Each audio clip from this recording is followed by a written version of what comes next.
Today, I have selected 101 financial awareness questions which are going to help you to crack the SEBI Grade A examination, both paper 1 and paper 2. You will be helped with these questions. It will also help you for your RBI Grade B and all other examination preparation. And in the last video, I had actually talked to you about a 60-day plan for the SEBI Grade A examination. So check that out if you haven't checked it already. I also discussed about the Olive Board courses. A lot of you have already availed this course, but it won't be available for much longer. So make use of it right now. They are also giving access to 12 free sectional mock tests. So you can go to the link in the description and in the comments and check them out. And if you want, you can purchase the full course so that you get access to the highest quality questions, notes, videos, and all comprehensive material that will help you ace SEBI Grade A 2020. On that note, let's start the video.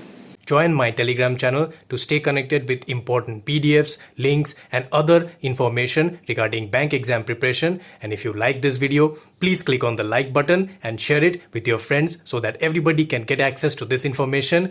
And if you are new here, my mission is to empower you with the tools you need to get success in all kinds of competitive examinations. So if you want to join me in this journey, please click on the subscribe button, and also do not forget to click the bell icon so that you, my friend, do not miss any future update. Let us begin with this video. Hi, this is Shupriyo. So today's questions are based on financial awareness MCQs. I have picked 101 questions and these are going to be quite hard. So let's see if you can score well in this MCQ session. And I have actually already made a financial awareness session earlier. So if you have not seen it, go check it out right now. And this will also allow you to understand the paper 1 and the paper 2 of the SEBI Grade A 2020 examination. And these MCQs will also help you for RBI Grade B and a bunch of other examinations as well. So I request all of you that after you finish off with this MCQ session, let me know in the comments below how much you have scored. This will help you to understand where you stand as you see the scores of other people, and it will help me to guide you how you can actually increase your marks. So do not worry if you have less marks, just write down in the comments how much you have scored. I'm really interested to know who's going to score the highest marks in this MCQ quiz session. So let's begin. Question number 1. SEBI recently made fundraising easier for stressed companies. SEBI will categorize a company as stressed if... So what is the categorization for the stressed companies? The answer, it is all of the above. So any company which has defaulted on its obligations for greater than 90 days, or the credit rating agencies have downgraded its securities to D-rating, or it has an inter-creditor agreement in terms of RBI Directions 2019. If 3 of these things are satisfied, any one of the 3 is satisfied, then that company will be categorized by SEBI as a stressed company. So that is the answer. And let's move to question number 2. Question number 2. SEBI posted a 13% increase in its total income in 2018-19, which rose to 963 crore rupees. Now SEBI, RBI, all of these regulatory institutions, they also must keep a track of how much they have actually expended and how much income they are getting, and it is in the public domain. So SEBI's income, it has actually risen 13% in FY 2019 and it has reached 963 crore. Let's move to the next question. According to SEBI regulations, what approach must mutual funds take for valuation of money market and debt securities? Now this is a change that had been put into place by SEBI a little while ago, a few months ago. So the answer to this question, it is the waterfall approach. Question number 4. What was the fine imposed on CARE, ICRA and India ratings by SEBI after a forensic audit into incorrect IL&FS ratings? Now this question, you will be knowing the answer to this if you have been following my SEBI Current Affairs series. So go check out my SEBI Current Affairs playlist. It will actually help you a lot to understand all about the recent happenings of SEBI. So the answer to this question, it is 25 lakh rupees. Question number 5. Name the first REIT approved by SEBI to be listed in the stock market. Now REIT, what is the REIT? It is the Real Estate Investment Trust. Remember, we have two. We have Real Estate Investment Trust. We have Infrastructure Investment Trust. So I have already discussed all about these things. So name the first REIT which was listed. The answer to this, it is Embassy Office Parks REIT. And remember that recently Mindspace REIT, it has got the go ahead from SEBI to go ahead and list in in the stock market. Question number 6. Recently, which one of the SEBI mutual fund regulations were amended to relax custodian norms for gold ETF schemes? So now the gold ETF schemes, the custodian norms have been relaxed. So the relaxation, it was actually given as per which regulation? The answer is Regulation 26. Question number 7. In 2015, which body was merged with SEBI to allow it to regulate commodity futures markets? So which was this body? The answer is Forward Markets Commission. Now remember that there had been a huge scam because of which the Forward Markets Commission has actually been merged with the SEBI. We know this as the NSEL scam, so you must be aware of it. If you don't, you can let me know, and perhaps in the future I might make a video on that. So let's move to question number 8. Treasury bills in India are used by central government to borrow money. They are issued in auctions conducted by which organization? The answer, it is RBI. So as we know that the Reserve Bank of India conducts these various auctions which will actually allow you to invest in the treasury bills. So that is how the government of India, the union government, actually gets the funds via the treasury bills. Now I hope that all of you are marking your answers before you are seeing my answers to these questions. So just take a piece of paper, write down your answers. At the end, tell me in the comments how much you have scored. This will actually help you a lot. Believe me, I have seen this to work wonders for a lot of people. Question number 9. When market interest rates rise, bond prices, the answer, it is fall. So whenever the interest rates are rising, the bond prices, they are going to be falling. So we have already discussed this a lot in the previous videos. I'm not going to go deep into it. They have an inverse relationship. Question number 10. Private placement is governed by which section of the Companies Act 2013? So which section governs this? It is section 42. Question number 11. The DGGI works under the CBIC to curb tax evasion in India. What does I stand for in DGGI? This is a very interesting question and I hope that you know the answer to this. It is intelligence. So what is the full form of DGGI? It is the Directorate General of GST Intelligence. So this institution was actually founded in 1979 as the Directorate General of Anti-Evasion. But subsequently its name was changed twice and now it is called the Directorate General of GST Intelligence. So let's move to question number 12. Which one of the following is not a chargeable expense? The answer, it is overhead expenses. So all the other things that you are seeing, these are chargeable expenses, or you can say they are direct expenses which are directly involved in the operation of the particular company that is being talked about. So direct labor cost, royalty payment, plant repair, all of these things are chargeable expenses, and only overhead expenses it is not. So let's move to question number 13. Toy manufacturers use what type of costing? The answer, it is batch costing. Question number 14. BPR focuses on analysis and design of workflows and business outcomes in a company. What does R stand for? So what is the full form of R? It is re-engineering. So BPR, it stands for business process re-engineering, and this has actually helped a lot of companies gain a foothold in the market.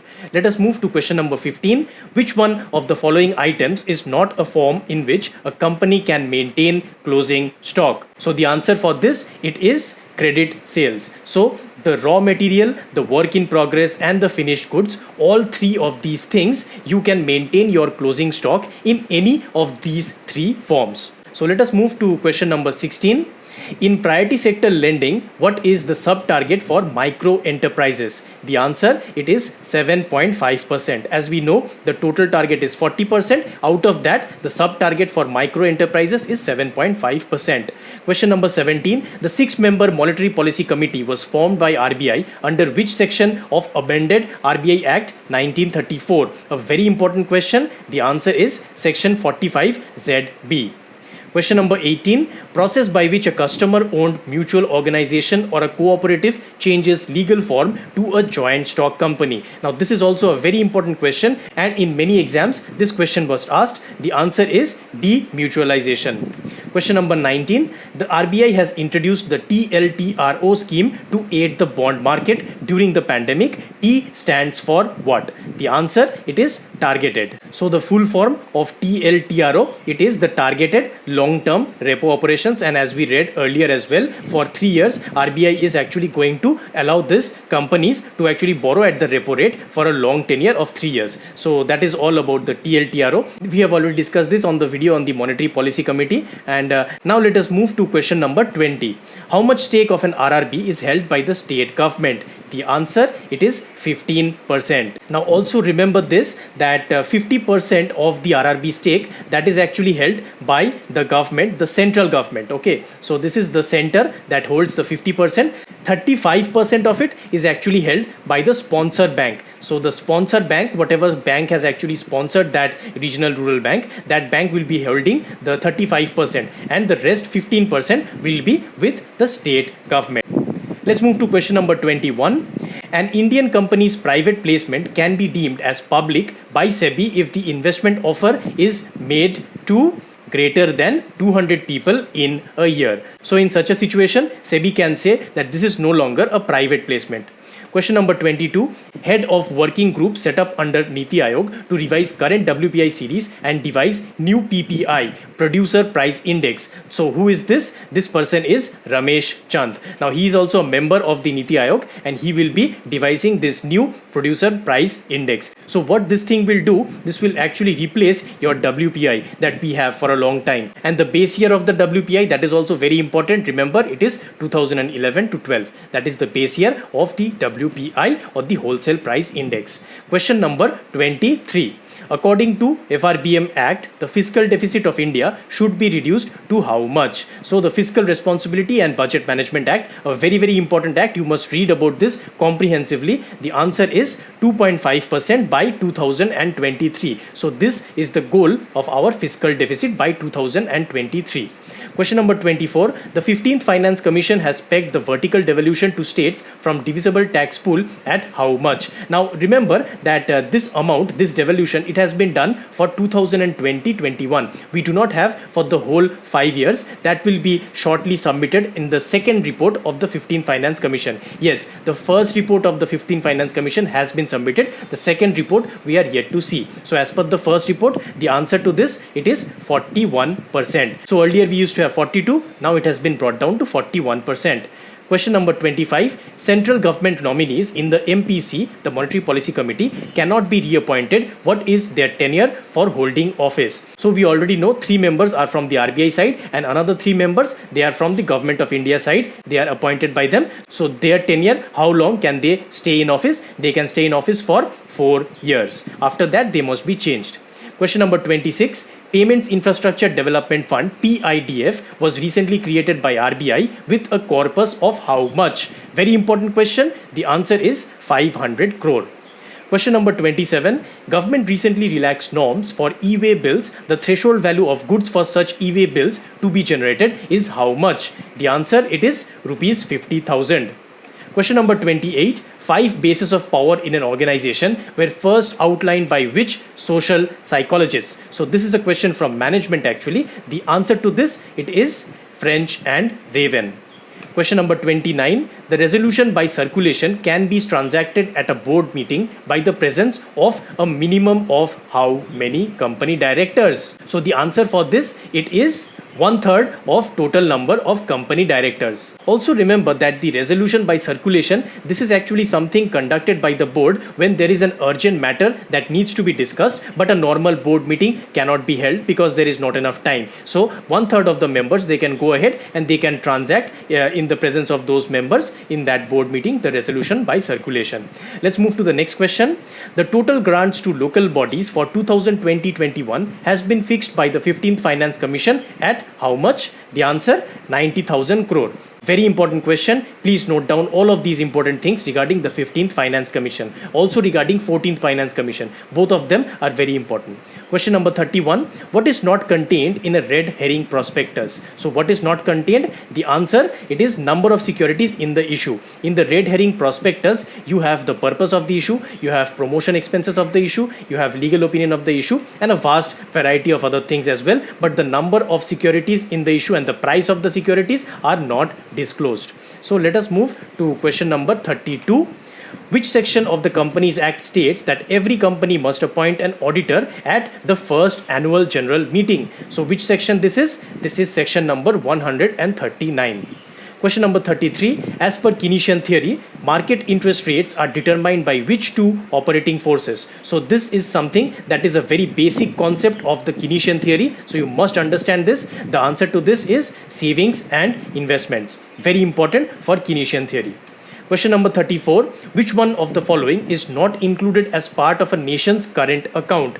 Again, a very important question, this time regarding balance of payments. The answer is foreign direct investment. So remember that FDI, this will actually change the total assets, the net assets in a country. That is why it is classified under the capital account. All the other things, the total exports, the total imports, the unilateral transfers, all of these things are included as part of the nation's current account. Now I have discussed a lot of these things in my video on the East Asian crisis. It's a very interesting video, so you can go ahead and check it out if you are interested in that crisis. Question number 35. What is the percentage allocated by 15th Finance Commission for forest cover as criteria for 2020-21 devolution? So for forest cover, what they have given? They have given 0%. So they have actually removed forest cover's importance from the 2020-21 devolution. Question number 36. According to section 172 of Companies Act, if any provisions of chapter 11 are contravened, the fine levied will be how much? The answer, it is rupees 50,000 is the minimum fine and the maximum fine is rupees 5 lakh. So note that these are the fines that you can expect if chapter 11 provisions have been contravened. Question number 37. What is the current repo and reverse repo rate fixed by the RBI? Now I have made this video as of today, so this figure will of course change going forward. So it is your duty to go to the RBI website and keep track of this news, and always remember what is the repo rate and the reverse repo rate. These can be asked at any point of time. So the answer for this question, it is 4% and 3.35%. Note that the difference between these two, this has actually changed. So make note of that. It is 4% and 3.35%. 4 for repo and 3.35 for reverse repo. Question number 38. The expected profitability of additional purchase of a capital asset depends upon the MEC. The E stands for what? So the answer for this, it is efficiency. The full form for this is marginal efficiency of capital. Question number 39. Justification is required if residual value of asset is more than mandated by Companies Act. This mandated threshold is how much? This mandated threshold, it is 5% of original total cost of the asset. So remember that if you are exceeding 5% of the cost, so if you have put the residual value as more than that, you must give some justification as per the Companies Act. You cannot do it automatically.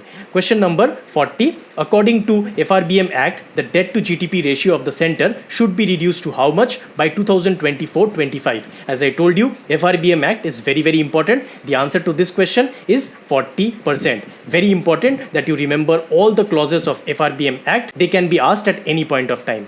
Question number 41. Which section of the Companies Act prohibits company directors or managerial personnel from insider trading? So which is this section? This section is section 195. Question number 42. What does the D stand for in DVR shares? Very important question. The answer is differential. So DVR, it stands for differential voting rights. So any kind of shares which do not give you the equal voting but differential voting.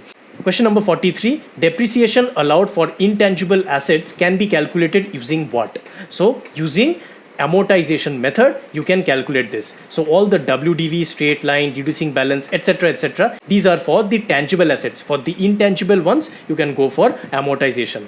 Question number 44. Which one of the following is not a financing activity? The answer, it is payments to suppliers. So we actually have lots of different activities. We have operating activities, investment activities, financing activities. So all these things, paying cash dividends on capital stock, paying back short-term loans, payment of dividends, all these things are financing activities, and only payment to suppliers, this is actually an operating activity, so it is not part of the club. So let us move to question number 45. Question number 45, Budget 2020 changed ESOP taxation whereby employees can defer the tax to be paid on them by a maximum of how many years? The answer is 5 years. Now ESOP, that is the employee stock option plan. So any employee, if they are compensated as part of the management strategy by giving them ownership stocks, so they can now basically defer their tax to be paid for a maximum period of 5 years. Now we have already talked about this in detail in our budget series, so we are not going to go deep into it. Go and watch my Budget 2020 playlist if you want to know all the important changes that have been done. Question number 46, the technique of predicting future share prices by analyzing statistical trends of price movement, volumes, etc. is called what? So this process, it is called what? It is called the technical analysis. So we have two types of analysis. We have fundamental analysis, we have technical analysis. So let us move to question number 47. Which one of the following does not belong to contingent liabilities? The answer for this is notes payable. So all the other things that you can see, product warranty, bank guarantee, patent infringements payable, all these things are contingent liabilities. But of course, as we know, notes payable is a current liability. Let us move to 48. The model in which projects are completed iteratively in a cycle is called what? It is called agile model. Question number 49. Capital expenditure is used to finance what? So the answer for this, it is fixed assets. So always remember that capital expenditure, it actually allows the creation of new fixed assets. It's very important concept that you must understand. Question number 50, finally we have reached. The National Company Law Tribunal was established under the recommendations of which committee? So the answer for this, it is the Eradi committee. Also, do not forget the full name of this gentleman. He is Justice V. Balkrishna Eradi. So that is the committee which actually helped us to set up the NCLT, the National Company Law Tribunal. Now I hope that you are marking your answers to all of these questions. Let me know at the end of the session how much you have scored. And remember, if you want to get access to more of these types of important questions which are quite exam focused and high quality, you can check out the link in the description and in the comments. I have put the link for the Olive Board courses. You can check out 12 free sectional mock tests whereby you can understand what kind of questions can come. You will highly enjoy them, and why not check them out? They are free, and the Olive Board course itself has been designed in a manner in which if you are a beginner, it will be very beneficial to you, and you can comprehensively cover entire part of the syllabus through notes, through videos, through sectional mock tests and comprehensive mock tests as well. So this course is extremely high value for you, and it will help you to crack SEBI Grade A 2020. So go ahead and check it out now, because the prices for the course are going to rise very soon. So let us move to question number 51. Six Sigma technique was founded in 1986 at Motorola by an American engineer named, so the name of this engineer, he was Bill Smith. So let us move to question number 52. Break-even point is the point where, so what happens at the break-even point? The answer, it is sales revenue and total expense lines intersect. So basically what happens at the break-even point? The total revenue and the total expenses, they are matched, right? So it becomes zero profit and zero loss. So that is what we call by BEP or break-even point. And make sure that you do all the problems of break-even point. So all the numerical problems. Let us move to question number 53. Which inventory valuation method gives result of highest net income during high inflation periods? The answer, it is FIFO method, first in, first out method. So basically what happens is that among the other methods, FIFO method is the only method which will actually reduce your cost of goods sold. So COGS, here the LIFO method, it will be a little greater. The weighted average cost method, it will be also a little bit greater. But in FIFO method, the COGS will be the least, and that is why the net income, it will be the most. So FIFO method is your answer. Let us move to question number 54. The IASC, the International Accounting Standards Committee, was replaced by which organization in 2001? So which organization actually replaced it? It was replaced by IASB. So this stands for the International Accounting Standards Board. Right now, they actually frame all the rules and regulations regarding the accounting standards. Let's move to question number 55. The process of combining accounts of several subsidiary companies into a parent company's accounts is called what? It is called consolidation accounting. Question number 56. As on date, how many Ind AS have been notified by the MCA? So the answer for this, it is 41 Ind AS. So the Ministry of Corporate Affairs, they have notified 41 Indian accounting standards. And remember that accounting standards and Indian accounting standards, both of the things you should be covering for SEBI Grade A 2020. Let's move to question number 57. Formula for inventory turnover ratio equals, so this is very easy. The answer, it is cost of goods sold divided by the average inventory over the period. So that's your answer. Question number 58. Ideally, the value of the quick ratio or acid test ratio should be equals to, the answer, 1:1. So the quick ratio, ideal value for that is 1:1. Question number 59. NCLAT, National Company Law Appellate Tribunal, was formed under which section of the Companies Act? A very important question. The answer is section 410 of the Companies Act 2013. Question number 60. RBI's Sashakt Committee had recommended changes to the existing ICAs in the banks. It was headed by whom? So it was headed by Sunil Mehta. And ICA, this refers to the Inter-Creditor Agreement. So the Sashakt Committee, they had actually told that the ICAs, they need to be changed. And Sunil Mehta was the head of this committee. Question number 61. Ind AS is the accounting standard followed in India and it is supervised by the ASB formed in, so the answer for this, it is 1977. The ASB, what is the full form of that? It stands for the Accounting Standards Board. So let's move to question number 62. Beijing was ranked for the 5th year to be the world's billionaire capital. How many billionaires live there? So the answer for this, it is 110 billionaires. So Beijing, it is home to 110 billionaires. Can you believe that? Question number 63. Which bank was ranked in second position after DBS Bank in Forbes ranking of India's best banks? The answer, it is Saraswat Bank. Now remember that DBS Bank, this is actually a Singaporean bank. So Forbes had actually ranked DBS Bank to be number 1, and in the second position they had put Saraswat Bank. And also remember that Saraswat Bank, it is the largest UCB in India, the largest urban cooperative bank in India. And as you know that urban cooperative banks have been a lot in the focus, lot in the news recently. So make sure that you remember this news.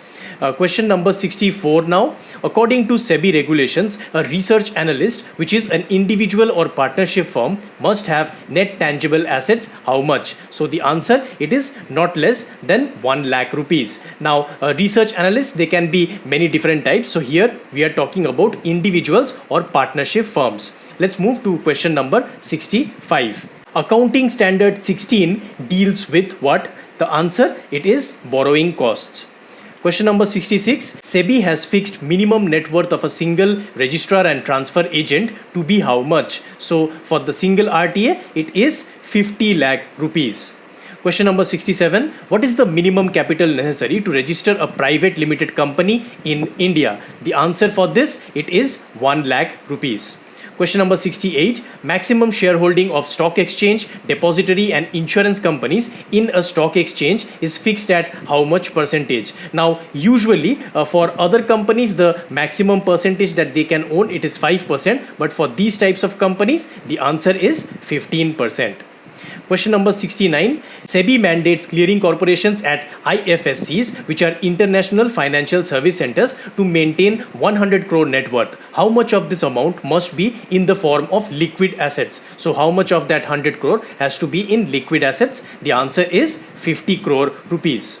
Question number 70. The FASB is responsible for improving GAAP standards within the United States. Where is it headquartered? So this is a US organization. The answer is Norwalk, Connecticut, United States of America. Now remember also that FASB, this is the Financial Accounting Standards Board, and GAAP, this is the Generally Accepted Accounting Principle. So that is followed in the United States. Let us move to question number 71.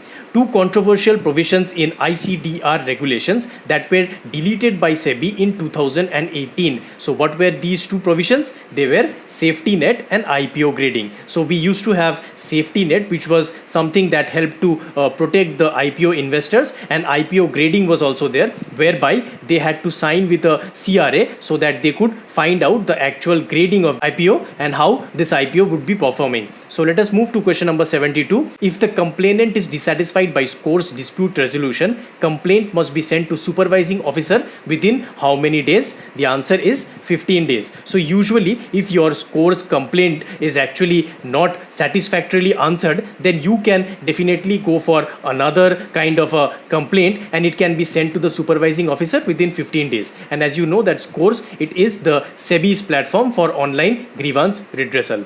Question number 73. From 1st August 2018, an investor may launch a complaint on SCOR's within how many years from date of cause of complaint? So within how many years? It is 3 years. Question number 74. According to SEBI, a research analyst, body corporate or limited liability partnership must have net tangible assets of, the answer is not less than rupees 25 lakh. Now research analyst, we already talked about the individuals, and now these are the body corporates or limited liability partnerships. So they must have not less than 25 lakh rupees. So remember all of these figures, very important. Question number 75. The validity of shelf prospectus will be for a period not exceeding, the answer is 1 year. So the shelf prospectus is valid for a period of 1 year. And of course the shelf prospectus, it is used when the company is having multiple issues for raising of capital. So that is the time when they will be using this. Question number 76. During delisting of a company, the process that companies use to buy back shares from public shareholders, it is called what? It is called reverse book building. So book building, it is used during the listing process, and reverse book building, it is during the delisting process. Question number 77. Ind AS 24, it deals with what? So it deals with related party disclosures. Now the best way by which you can remember these things is just mugging it up. So you need to remember which accounting standard deals with which kind of thing, so that you can answer this in the examination. Question number 78. Who was the head of the Fair Market Conduct Committee formed by SEBI to deal with securities market abuse? So who was this person? It was T.K. Vishwanathan. Question number 79. When was the SEBI LODR, listing obligations and disclosure requirements regulations, first notified? So it was first notified in 2015. Next, go to the next question. What was the date on which Securities and Exchange Board of India became an autonomous body? So SEBI had become an autonomous body on this date. A very, very important and crucial question. The answer is 12th April 1992.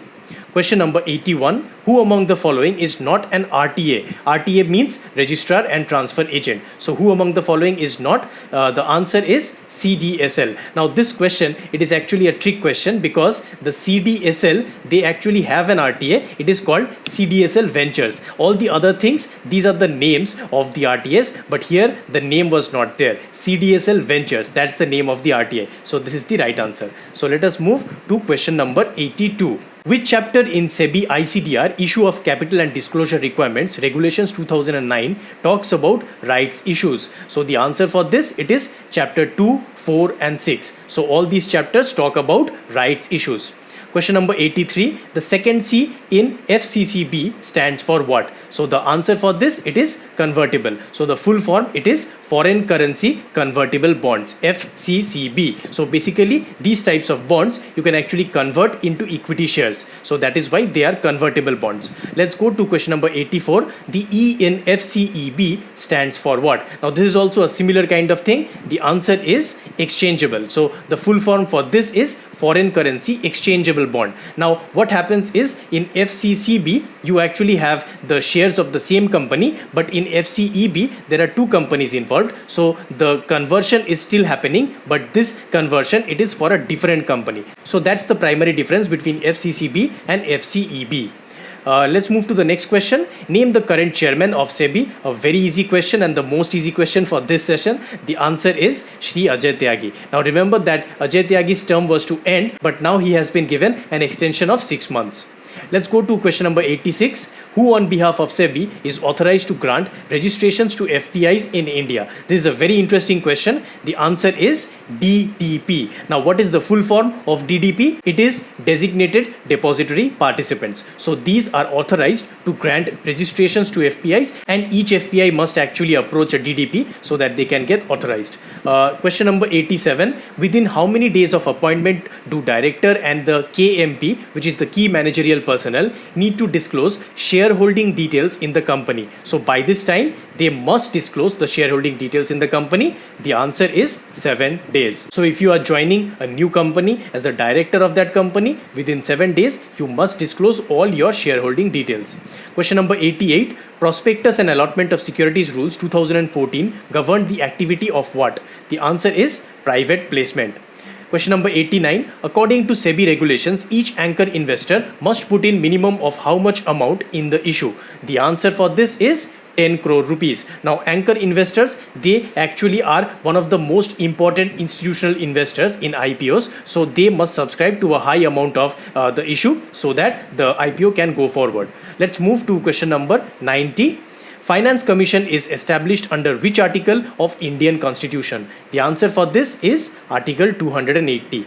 Let's move to the next question. Frequently traded shares means shares whose turnover on stock exchange during the last 12 months is at least how much? It is at least 10%. So the more turnover that the share has, the more frequently traded it is in that stock exchange. Let's move to question number 92. What is the type of organization that provides facility for conversion of physical securities into electronic mode? So who are these? They are the depositories. Remember, they are not the depository participants, they are the depositories themselves. So CDSL, NSDL, these are your depositories. Let us move to question number 93. Commercial papers are debt instruments issued in denominations of, so the denomination rupees 5 lakh or multiples thereof. Very easy. Question number 94. The minimum maturity of the FCEB for purpose of redemption is? The answer for this, it is 5 years. Question number 95. As per SEBI norms, retail investors are those who invest up to dash per transaction. So what is the amount that they can invest per transaction? The answer is 2 lakh rupees. Question number 96. The services sector accounts for how much percentage of India's total GVA of the rupees 137.51 lakh crore? So what is the exact percentage? It's a very important percentage that you must remember. The answer is 53.66%. Question number 97. Say's law states that, so it's a very interesting law. The answer is supply creates its own demand. Let's move to question number 98. Full form of the MPC with reference to consumption. The answer for this, it is marginal propensity to consume. So remember, this MPC, it's not the Monetary Policy Committee. Let's move to question number 99. Justice Sodhi Committee had been formed by SEBI to look into what? So they have looked into what? The answer is insider trading. Now we have finally reached to question number 100. Assets held by a business that can be converted into cash without disturbing the normal operations of a business. So what are these kinds of assets? The answer is current assets. And remember that tangible assets, intangible, fixed assets, if you try to convert these into cash, then your business can actually get hampered. So these are done not under normal circumstances. Let's move to the final question for this session. Which organization became world's largest derivatives trading exchange by volume and was recognized by the Nasdaq with a billboard at Times Square because of it? The answer for this, it is the NSE, the National Stock Exchange.